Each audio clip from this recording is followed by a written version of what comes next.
तो आज हम बात करने वाले हैं भारत की सैटेलाइट नेविगेशन की दुनिया में चल रही एक कह सकते हैं एक छिपी हुई रणनीतिक जंग की। और यकीन मानिए ये सिर्फ टेक्नोलॉजी की कहानी बिल्कुल नहीं है, मामला उससे कहीं ज्यादा बड़ा है। तो चलिए इसी पहेली को सुलझाते हैं। ये सवाल थोड़ा अजीब है ना? मतलब एक तरफ भारत चांद पर रोवर उतार रहा है, मंगल पर मिशन भेज रहा है, और दूसरी तरफ हमारे फोन से लेकर हमारी सेना तक सब कुछ अमेरिका की जीपीएस पर निर्भर है। बस यही विरोधाभास हमारी आज की पड़ताल का मेन पॉइंट है। और जैसा हमने कहा, ये मामला सिर्फ टेक्नोलॉजी का नहीं है, ये सीधे सीधे जुड़ा है पावर, कंट्रोल और देश की सुरक्षा से। अब ये समझने के लिए कि भारत को अपने सिस्टम की जरूरत आखिर पड़ी क्यों, हमें पहले जीपीएस की असलियत को समझना होगा। जरा सोचकर देखिए, आज की दुनिया में ना लोकेशन डेटा बिजली जितना ही जरूरी हो गया है। मतलब जो कैब हम बुक करते हैं, जो खाना ऑनलाइन ऑर्डर करते हैं, शेयर बाजार का पूरा टाइमिंग, अरे यहाँ तक कि पावर ग्रिड का मैनेजमेंट, सब कुछ सटीक लोकेशन और टाइम पर ही तो चलता है। और ये सारी जानकारी आती कहाँ से है? ये आती है अंतरिक्ष में घूम रहे सैटेलाइट से। अच्छा, तो अब हम उस सच्चाई की परतें खोलना शुरू करते हैं जिसके बारे में ज्यादातर लोग जानते ही नहीं। जीपीएस, जैसा हम उसे रोजाना इस्तेमाल करते हैं ना, उसका एक बहुत ही छिपा हुआ पहलू भी है। देखिए, हम और आप तो जीपीएस को गूगल मैप्स या उबर के लिए जानते हैं, लेकिन सच तो ये है कि जीपीएस को कभी आम लोगों के लिए बनाया ही नहीं गया था। इसका असली मकसद पूरी तरह से मिलिट्री का था। फाइटर जेट्स को उनके टारगेट तक पहुंचाना, ड्रोन्स को ऑपरेट करना और न्यूक्लियर सबमरीन्स को उनकी सटीक लोकेशन देना। और यही जीपीएस का असली चेहरा है। यह हमेशा से एक दोहरे इस्तेमाल वाली टेक्नोलॉजी रही है। और यहीं पर कहानी एक बहुत ही सीरियस मोड़ लेती है, क्योंकि जीपीएस नेटवर्क का पूरा कंट्रोल अमेरिकी सेना के हाथ में है। उनके पास एक तरह का ऑफ स्विच है। वो जब चाहें दुनिया के किसी भी हिस्से में सिविलियन जीपीएस सिग्नल की एक्यूरेसी को कम कर सकते हैं या फिर उसे पूरी तरह से बंद भी कर सकते हैं। जरा इसके नतीजों के बारे में सोचिए। हमारे power grid, banking system, stock market, telecom network और इमरजेंसी सर्विसेज, ये सभी जरूरी सिस्टम्स जीपीएस पर बहुत बुरी तरह निर्भर हैं। अगर ये सिग्नल बंद हो जाए तो एक देश बिना एक भी गोली चले घुटनों पर आ सकता है। असल में ये निर्भरता ही सबसे बड़ा खतरा है। भारत के लिए ये कोई कोरी कल्पना या थ्योरी नहीं थी।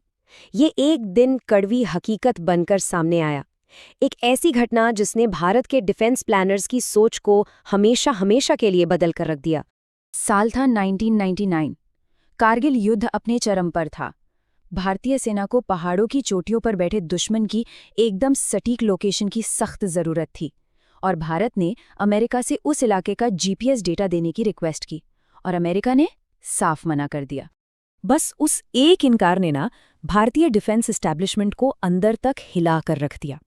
उन्हें एहसास हुआ कि दुनिया के सबसे मॉडर्न हथियार भी बेकार हैं अगर आपको यही ना पता हो कि आपका दुश्मन असल में बैठा कहाँ है। बस उसी एक पल ने ये तय कर दिया कि भारत अब इस मामले में किसी पर भी निर्भर नहीं रह सकता। और इसी एहसास से जन्म हुआ नेविक का।